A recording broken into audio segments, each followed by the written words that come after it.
마가복음 3장 1절에서 6절 말씀 합독하시겠습니다.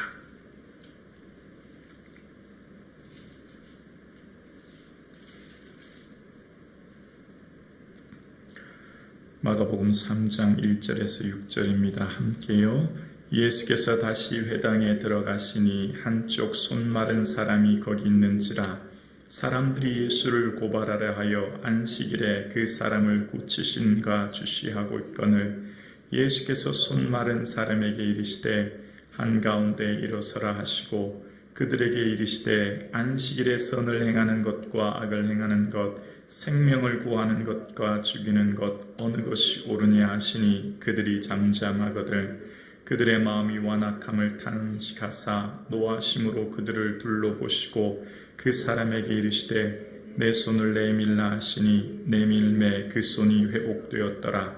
바리새인들이 나아가서 곧 회롯당과 함께 어떻게 하여 예수를 죽일까 의논하니라. 아멘. 여러분들은 예수님의 목소리를 한번 생각해 보신 적이 있으십니까? 복음서를 읽으시면서 예수님의 모습, 특별히 예수님의 그 목소리를 한번 이렇게 묵상해 보신 적이 있습니까? 예수님은 언제나 중저음의 점잖은 아나운서 목소리로만 생각되십니까? 예수님은 언제나 인자하시고 사랑 많고 또 긍휼이 많으셔서 늘 그 사랑의 목소리로만 생각되십니까? 사실 그 복음서에 보면 예수님께서는 그런 사랑의 예수님이시지만 때로는 거센 풍랑을 잠잠케 하실 때 바람과 바다를 꾸짖으실 때는 아주 큰 소리로 소리치셨을 것이고 또 베드로를 향해 하나님의 일을 생각하지 않는다 말씀하시고 꾸짖으실 때는 엄중하게 꾸짖으셨을 것입니다. 예수님께서는 사랑이 많고 인자가 많으시지만 또한 공의의 주님이시지요. 그래서 주님은 꾸짖으시고 분노하실 땐 아주 엄중하게 꾸짖으시는 예수님의 모습이 있는 것을 생각하게 되었습니다. 오늘 본문이 그런 내용인데요. 안식일 회당에 예수님이 들어가셨고 그 회당에 들어가셨는데 그곳에 1절에 보면 한쪽 손 마른 사람이 거기 있는지라 라고 이야기합니다. 손이 말랐다라는 것은 손이 성장하다가 멈추어서 더 이상 손의 기능을 하지 못하는 장애를 말하는 겁니다. 그러니까 오늘 본문은 한쪽 손이라고 하는데 같은 본문인 누가복음 6장에서 보면 오른손 마른 사람이라고 이야기합니다. 만약 이 사람이 평소에 오른손을 쓰던 사람이면 더 이 장애로 인하여 더 불편했을 겁니다. 그리고 일반적으로 장애가 있으면 어떻게 될까요? 이제 좀 숨기고 싶습니다. 그러면 보통 장애가 있으면 오른손에 장애가 있으면 아마 겉옷을 쭉 밖으로 빼서 아마 손이 보이지 않게 숨기지 않았을까 제 생각에 혹은 가슴에 품에 이렇게 손을 넣어서 숨기고 다니지 않았을까. 왜냐하면 일반적으로 장애가 있으면 좀 남에게 보이기 부끄러우니까 일반적으로 숨기는 게 일반적인 모습 아닙니까? 자, 그렇다면 오늘 본문을 다시 한번 생각하면 이렇습니다. 무슨 나병이라든지 시각장애라든지 혹은 중풍병 같은 거는 보면 바로 알아보죠. 바로 그 질병이 보입니다. 그런데 한쪽 손 마른 사람, 또 그냥 오른손이기 때문에 손을 품에 넣는다든지 옷으로 가린다고 한다면 옆 사람이 잘 모르죠. 주위의 사람들이 모를 수 있는 거예요. 그리고 회당에 사람들이 가득 차 있다고 한다면, 사람들이 많다고 한다면 굳이 그 한 사람에게는 별로 관심도 기울이지 않습니다. 지금 이 회당에 들어갔을 때 주인공은 예수님이지요. 그러니까 모든 사람들의 관심은 예수님에게 집중되어 있는 겁니다. 다 예수님만 쳐다보고 있는 거지요. 그런데 그때에 모든 사람들은 알 수 없고 스쳐 지나가는 그 사람의 장애, 그 사람의 아픔을 예수님은 보신 거예요. 그러니까 모든 사람들은 화려한 겉모습, 또 모든 사람들은 보여주는 외모를 집중하지만 예수님은 아픔을 보십니다. 눈물을 보십니다. 예수님은 그 사람의 상처를 보십니다. 그러니까 많은 사람들은 알아볼 수 없었던 한쪽 손 마른 사람, 어느 누구 하나 관심 기울이지 않는 사람, 또 그 사람은 차마 숨기고 싶었던 질병, 그는 아마 이 회당에 와서 예수님 말씀을 들음으로 위로를 받으려고 하지 않았겠나 생각합니다. 특히 이 2000년 전 팔레스타인 시대의 질병은 대부분의 사람들이 경제적인 빈곤을 가지고 있었기 때문에 쉽게 의사를 찾아갈 수 있는 경제적인 여건이 되지 못하고요.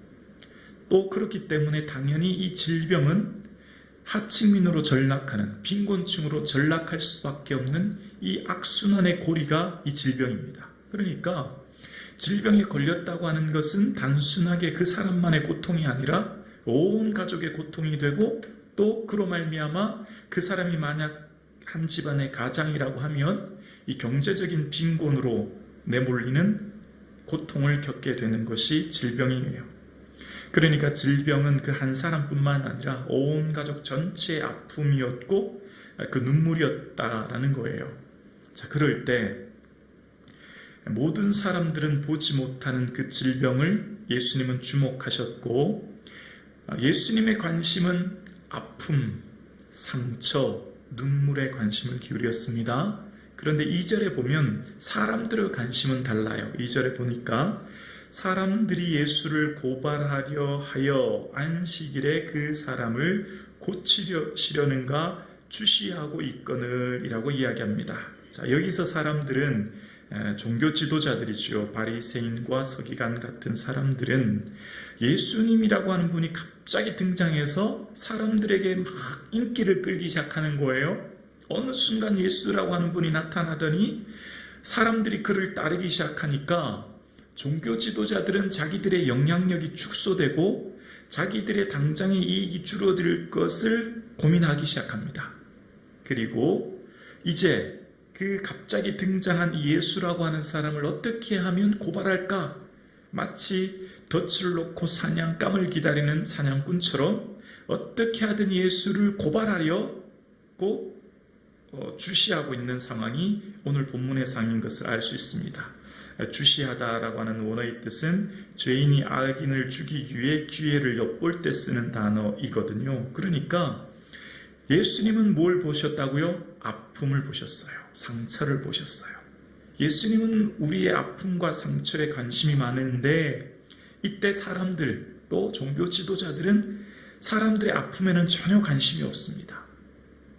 오로지 자기들의 이익, 자기들의 영향력이 축소될까봐 예수를 고발하기 위해 주시합니다. 이 두 가지 관점이 지금 부딪히고 있는 모습이 오늘 본문인 것을 알 수 있어요. 자, 그런데 예수님께서는 이런 종교 지도자들이 예수님을 고발하려고 하는 것 모르셨을까요? 다 알고 계셨죠. 만약 지금 이 상황, 그러니까 종교 지도자들 앞에서 이 한 사람, 이 병자를 고치면 그 안식일 규례를 범하게 되는 것이 되지 않습니까? 그래서 예수님께서 만약 이 병자를 고치지 않고 외면하시면 예수님은 아마 그 종교 지도자들의 덫에서 자유할 수 있으실 겁니다. 그러나 예수님은 결코 그런 분이 아니셨습니다. 3절과 4절입니다. 예수께서 손 마른 사람에게 이르시되 한가운데 일어서라 하시고 그들에게 이르시되 안식일에 선을 행하는 것과 악을 행하는 것, 생명을 구하는 것과 죽이는 것 어느 것이 옳으냐 하시니 그들이 잠잠하거늘 이라고 말씀하고 계세요. 예수님께서는 지금 이 상황을 회피하시면, 그러니까 이 손 마른 사람을 고치지 않으시면 예수님은 종교 지도자들의 고발에서 자유할 수 있으셨겠지만 예수님은 그렇게 하지 않으십니다. 정면 돌파하시죠. 모든 사람들이 보는 앞에서 그 손 마른 사람을 한가운데로 일으켜 세웁니다. 그리고 선을 행하는 것과 악을 행하는 것, 생명을 구하는 것과 죽이는 것 중에 무엇이 옳으냐라고 오히려 사람들에게 반문하신 후에 그 사람을 고쳐주시는 모습이 오늘 본문에 등장합니다. 여러분, 종교 지도자들이라고 하면 또 일반적으로 모든 사람은 교회 회당에 함께 예배드리는 공동체라고 하면 즐거워하는 자들과 함께 즐거워하고 우는 자들과 함께 울어야 되지 않겠습니까? 함께 공감해야 되지 않을까요? 예를 들어서 지금 손 마른 사람이 있고 그 사람이 고침받았으면 너무너무 기뻐하고 즐거워하고 잔치를 벌여야 될 것 아니겠습니까? 이 한 사람의 인생을 기억한다면 그동안에 얼마나 이 사람이 고통스럽게 인생을 살았고 한 사람의 인생이 얼마나 처절한 삶을 살았는지를 지켜보고 있었다면 또 그들이 함께 신앙생활하는 신앙의 공동체라면 모두가 다 박수치고 즐거워하고 감사하고 기뻐해야 될 공동체 아니냐고요. 그렇다면 지금 한 사람을 이렇게 세우고 그를 고쳤다면 그에 대한 감사와 기쁨과 잔치가 있어야 될 텐데 오히려 종교 지도자들은 그들의 삶에 예수님께서 그것을 고친 것을 인하여서 그를 고발하고 그를 죽일 의도를 찾는 것을 보게 되어집니다. 우리의 삶 가운데 신앙생활은 무엇을 위해 신앙생활하는가 그 의도가 너무너무 중요합니다. 회당에 모인 사람들의 부류가 다르죠. 종교 지도자들이 회당에 모인 의도는 무엇입니까? 예수님 고발하려고, 예수님 죽이려는 의도입니다. 우리의 신앙생활의 의도가 너무나 중요합니다. 예수님께서 지금 회당에 오신 의도는 무엇입니까? 하나님 나라를 선포하고 가르치시고 병자를 고치시기 위해 오신 것이지요. 이런 신앙생활의 의도가 너무너무 중요한 겁니다. 오늘 함께 예배드리시는 우리 모든 사랑하는 성도님, 우리의 모든 신앙생활의 의도는 예수님이 어떤 분인가를 더 깊이 배우고 깨닫고 알아 주의 마음 헤아리는 신앙생활 되기를 주님의 이름으로 축복합니다. 우리의 모든 관심은 예수님께 가져야 합니다. 예수님을 더 깊이 알고 아는 것과 믿는 것이 하나 되어 장성한 믿음의 분량에 이르는 것, 그것이 우리 인생의 목적이 되어야 되죠. 그렇지 않으면 어떻게 될까요? 자꾸 사람 봐요, 사람. 저 사람은 어떻고 이 사람은 어떻고 저 사람은 나보다 낫고 못하고 수많은 사람들로 인하여서 수군거리고 핑계를 찾고 탓하고 원망하고 불평합니다. 오늘 본문이 우리에게 말하고 있는 것이죠.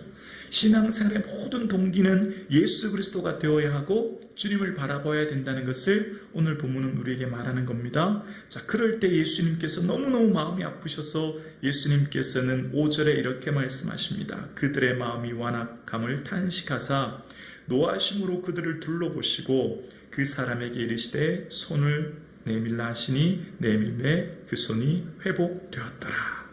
예수님께서 그 마음이 완악함을 탄식하셨대요. 완악하다의 원어의 뜻은 심장이 딱딱하게 굳어진다, 이런 의미예요. 심장은 보통 사람의 마음을 얘기하는 것이고 마음이 딱딱하게 굳어졌다는 건 뭘 말할까요? 이웃의 아픔에 대해서 더 이상 공감하지 못하는 거예요. 이웃이 아플 때 그가 얼마나 아플까 함께 울어주고 함께 공감하고 함께 하지 못하는 것, 그 사람이 어떻게 되든 굶든 아프든 아무 관심 없는 것, 그게 완악함이거든요.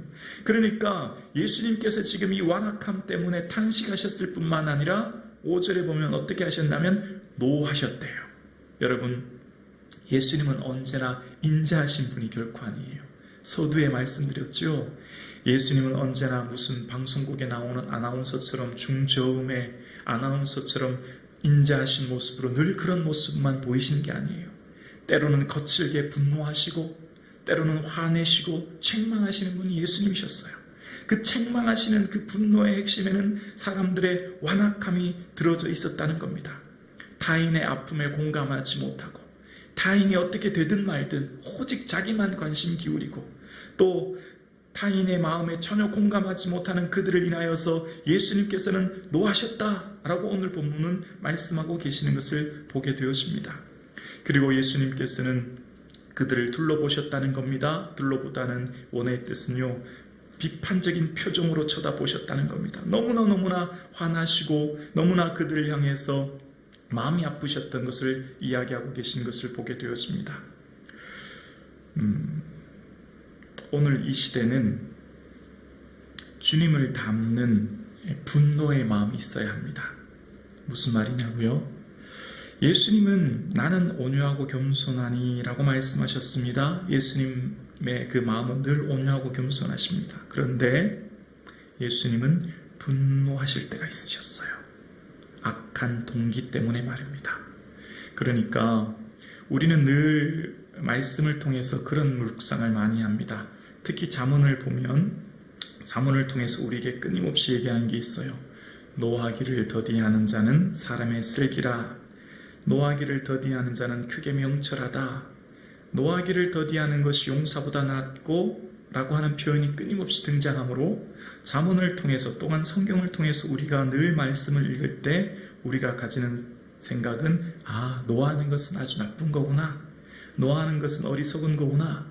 노하는 것은 옳지 못하구나 라는 생각을 늘 가지게 되죠. 맞습니다. 노하는 것은 노하기를 더디하는 것이 슬기요 명철인 게 맞습니다. 그런데 오늘 특별한 경우를 말하는 거예요. 예수님은 오늘 본문에 사람들의 악한 동기로 인하여서 분노하고 계시는 것을 보게 되었습니다. 오히려 의로운 분노 앞에 침묵하는 것이 더 큰 문제입니다. 성도들은 의분을 가져야 합니다. 악한 동기를 가지고 동기를 보고 침묵하는 것, 당장의 불이익을 피하기 위해서 침묵하는 것은 비겁한 행동인 것을 말하는 것이죠. 타협이라고 하는 것, 그러니까 값싼 은혜주의에 빠져서 무조건 모든 것이 은혜로 넘어가면 좋다고 하는 것이 오늘 이 시대의 시대 정신인 것을 보게 되었습니다. 분노를 천박하게 여기는 이성의 시대를 오늘 우리는 살아가고 있습니다. 그러나 사회와 교회의 불의를 보고 분노하지 못하는 시대를 오늘 우리는 살아가고 있습니다.